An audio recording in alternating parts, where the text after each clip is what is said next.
Hello everyone, मेरा नाम अनुराग अग्निहोत्री है और मैं आपका वेलकम करता हूं देसी मोटो टॉक्स की एक नई वीडियो में। इससे पहले जो भी वीडियोस आप मेरे चैनल पे देखते होंगे उसमें मैंने कार के रिव्यूज़ आपके साथ शेयर किए हैं, जिसमें कार में क्या क्या आपको मिलता है या किस वेरिएंट में क्या क्या कंपनी आपको देती है या क्या क्या उसमें कमियां होती हैं। आज जो वीडियो मैं बनाने जा रहा हूँ, ये वीडियो उन लोगों के लिए है जो लोग नई कार को सीखना चाहते हैं, मतलब जिनको कार अभी तक चलानी नहीं आती है और वो बिगिनर हैं, वो कार को सीखना चाहते हैं। तो वो कुछ पॉइंटों का ध्यान रखें।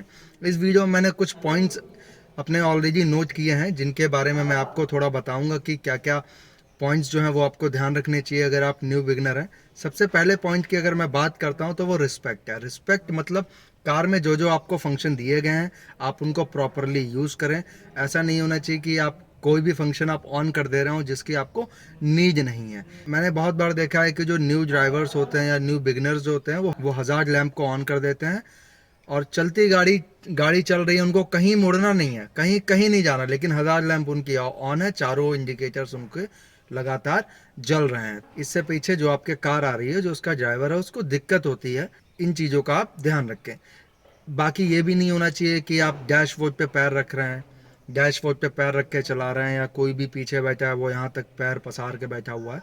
तो ये सब नहीं होना चाहिए। मतलब एक आप सिस्टमेटिक वे में गाड़ी में बैठें, क्योंकि गाड़ी जो होती है वो एक तरीके का मीडियम है कि आप एक पाथ से दूसरे पाथ में चले जाते हैं। इसका मतलब ये नहीं है कि इसको ट्रक की तरह नहीं बनाना है कि आराम से लेटे हुए हैं, पैर पसार के बैठे हुए हैं, पैर इधर उधर लग रहे हैं। तो ऐसा नहीं होना चाहिए। मतलब एक सिस्टमेटिक वे में होना चाहिए। आपके जो कार है उसको आपको रिस्पेक्ट देनी चाहिए।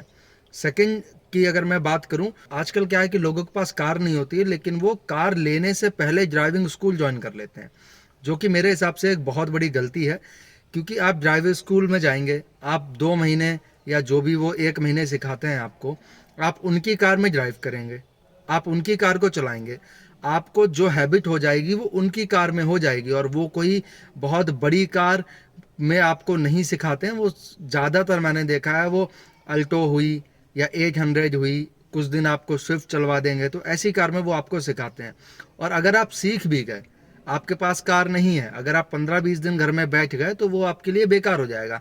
क्योंकि जो ड्राइविंग है वो बेसिकली एक तरह का ये स्किल है। इसमें आपको लगातार जितना आप चलाते रहेंगे उतना आप इसमें एक्सपर्ट बनते रहेंगे।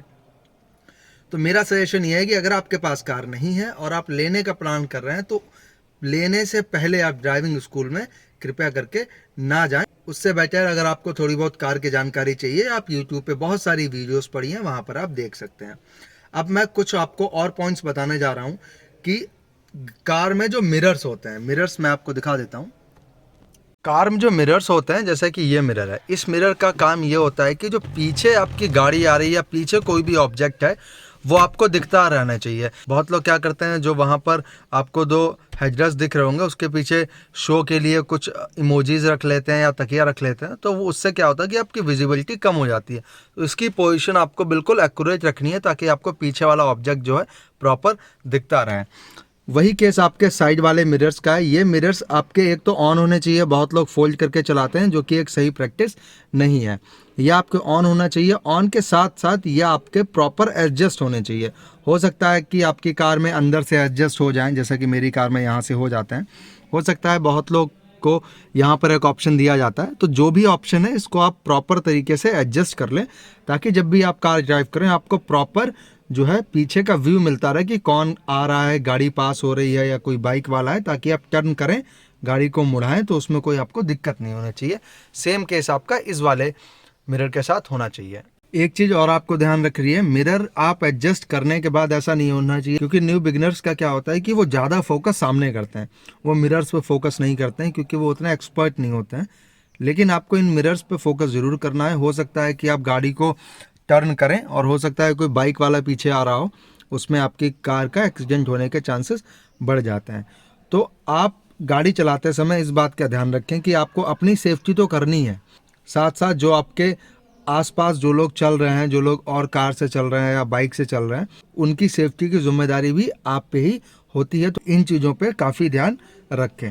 साथ ही साथ बहुत बार क्या होता है कि सीट बेल्ट जो है वो लोग नहीं लगा के चलाते हैं। बहुत न्यू बिगनर्स को क्या होता है, थोड़ा सीट में बंधा बंधा सा वो लोग फील करते हैं। तो ऐसा नहीं होना चाहिए, आपको सीट बेल्ट जो है वो प्रॉपर लगानी चाहिए।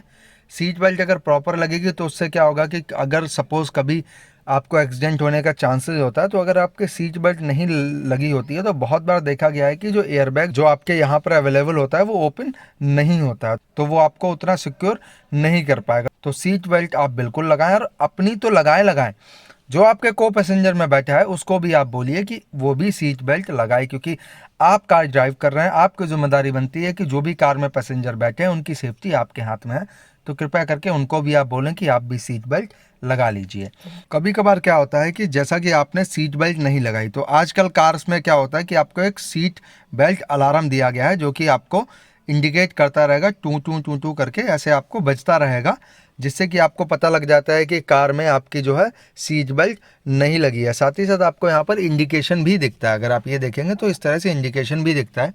इससे होता क्या है, सपोज आपका कोई भी गेट कार में ओपन है और आप कार को 20 की स्पीड से जैसे ही कार को आप ज़्यादा लेके जाएंगे तो वो एक डोर ओपन की भी आवाज़ आती है, गाड़ी आपको इंडिकेट करती है कि आपका डोर जो है वो ओपन है। तो होता क्या है कि उस पॉइंट पे आप करेक्ट जज नहीं कर पाएंगे कि वो जो बीप है वो आपकी सीट बेल्ट की है या डोर ओपन की है, तो वो बहुत ज़्यादा कंफ्यूजिंग हो जाता है। इसलिए सीट बेल्ट ज़रूर लगाएं, और गाड़ी में जब भी किसी प्रकार की कोई अलार्मिंग साउंड आए उसको आप ज़रूर चेक करें और उसको बिल्कुल करेक्ट करें, उसको उसकी सही जगह पे लगा दें। इन चीज़ों का भी आपको बहुत ध्यान रखना है। साथ ही साथ यह आपको इंडिकेटर्स दिए जाते हैं। इंडिकेटर्स पे क्या है कि कुछ कार में आपको लेफ्ट पे मिलते हैं, कुछ कार में आपको राइट पे मिलते हैं। इंडिकेटर्स का बहुत ज़्यादा ध्यान देना है, क्योंकि मैंने बहुत बार देखा है इंडिया में क्या होता है कि लोग एकदम से मुड़ जाते हैं, जिससे क्या होता है जो आपके पीछे आ रहा है वो करेक्ट जज नहीं कर पाता है कि आपको लेफ्ट जाना है राइट जाना है, उस तरह से वो अपना डिसीजन बना पाएँ और वो उसके अपोजिट साइड से गाड़ी को निकाल ले जाएं। बहुत बार क्या होता है कि लोग इंडिकेटर ऑन कर देते हैं। वैसे तो आजकल कार्स में क्या होता है कि जैसे आपने इंडिकेटर लेफ्ट दिया और आपने लेफ्ट की तरफ स्टीयरिंग मोड़ी और वो आपका ऑटोमेटिक जो है इंडिकेटर बंद हो जाता है। लेकिन बहुत बार केसेस में क्या होता है कि वो बंद नहीं होता है, हो सकता है आपको उतना टर्न ना लेना हो, आपको कम टर्न लेना हो, तो वो इंडिकेटर आपका बंद नहीं होता है। तो उसका भी आप बिल्कुल ध्यान रखें। अपनी एमआईडी की तरफ आप जरूर देखते रहें कि लेफ्ट का इंडिकेटर जल रहा है या राइट का जल रहा है, तो उसको आपको बिल्कुल करेक्ट करना है। तीसरा पॉइंट ये है कि आप जब कार को ड्राइव करें, जब आप कार सीख रहे हैं, आप पहले तो क्या होता है कि हम लोग ग्राउंड में सीखते हैं या खाली रोड पे सीखते हैं। आपको ग्राउंड भी खाली रोड दोनों जगह पे सीखना है। आपको लगे कि हाँ आप थोड़ा परफेक्ट हो चुके हैं, आप ज़रूर कार को उन जगहों पे ड्राइव कीजिए जहाँ पर पहले थोड़ा ट्रैफिक है। थोड़े ट्रैफिक में ड्राइव करेंगे आपको कॉन्फिडेंस आ जाएगा कि आप इतनी जगह से कार को निकाल सकते हैं। ठीक है, आपको करेक्ट तरीके से ब्रेक लगाना आ जाएगा, करेक्ट तरीके से गियर को शिफ्ट करना आ जाएगा कि किस तरह से आपको गियर प्रॉपर तरीके से शिफ्ट करना है। आपको खुद से पता लग जाएगा कि आपको किस तरह से गियर शिफ्ट करना है। वैसे न्यू बिगनर्स के लिए क्या होता है, अगर आपकी गाड़ी 20 की स्पीड पे है, अगर जैसे ही आप 20 क्रॉस करते हैं तो आप सेकेंड गियर लगा लीजिए, 30 की क्रॉस करते हैं थर्ड गियर लगा लीजिए, 40 क्रॉस करते हैं तो फोर्थ गियर, और 50 क्रॉस करते हैं तो आप पांचवा गियर गाड़ी में लगा सकते हैं। तो ये जो कोड होता है ये आप ध्यान रख सकते हैं। जैसे ही आप एक्सपर्ट बनते जाएंगे तो ये सब चीज़ें आप खुद ही अवॉइड करेंगे और आपको ऑटोमेटिक पता होगा कि कहाँ पर कैसा गियर लगाना है। तो इसका मतलब यह है कि पहले आप खाली रोड पे कार को चला लें, फिर थोड़े ट्रैफिक में धीरे धीरे अपनी जो जैसे गेम में होता है कि पहले लेवल लो होता है, फिर हाई होता है, फिर एक्सट्रीम होता है, तो उस तरह से आप लेवल बाय लेवल चलेंगे तो आप कार को बहुत ही अच्छी तरीके से ड्राइव कर पाएंगे और आप बहुत ही अच्छा एक कॉन्फिडेंस गेन कर पाएंगे। आप कहीं भी कार ले जाएंगे, किसी प्रकार की आपको कोई दिक्कत नहीं होगी। साथ ही साथ न्यू बिगनर्स को मैं एक और सजेस्ट करना चाहूँगा, कार को चलाते हैं लेकिन रिवर्स में करना ज़रूर सीखें। रिवर्स का सबसे बेस्ट आपको मैं बताऊंगा कि खाली ग्राउंड में आप रिवर्स कार को कुछ देर तक चलाएं, जैसे कि आप लगभग 100 मीटर 200 मीटर रिवर्स में गाड़ी को चलाएं।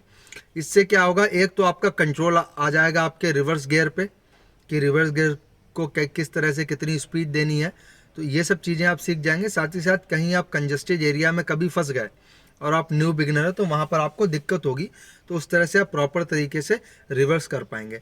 कहने का मीन ये है कि आपको पूरा एक ऑलराउंडर बन जाना है कार में, ताकि आप अपनी कार को उठाएं, कहीं भी लेके जाएं और किसी प्रकार की आपको कोई भी दिक्कत ना आए। ये जो कुछ पॉइंट्स मैंने आपको बताए, इन बातों का आप ज़रूर ध्यान रखें। ज़रूरी नहीं कि ये पॉइंट्स जो हैं वो बिगिनर के लिए हैं। कभी कभार क्या होता है कि जो ड्राइवर्स जो गाड़ी को अच्छे से चला लेते हैं वो भी इन बातों का ध्यान नहीं रखते हैं। तो आशा करता हूँ इस वीडियो से आपको हेल्प मिली होगी, और अगर इस वीडियो से आपको हेल्प मिली है तो कृपया हमारे चैनल को सब्सक्राइब करें। जल्दी से हमारे 1000 सब्सक्राइब करा दीजिए ताकि हमको मोटिवेशन मिले ऐसी वीडियोस लाने के लिए। अब आप इस चैनल पे ड्राइविंग के रिलेटेड काफ़ी वीडियोस देखने वाले हैं, तो कृपया इस चैनल को सब्सक्राइब ज़रूर कर लें। वीडियो देखने के लिए धन्यवाद। Bye bye, tata, take care.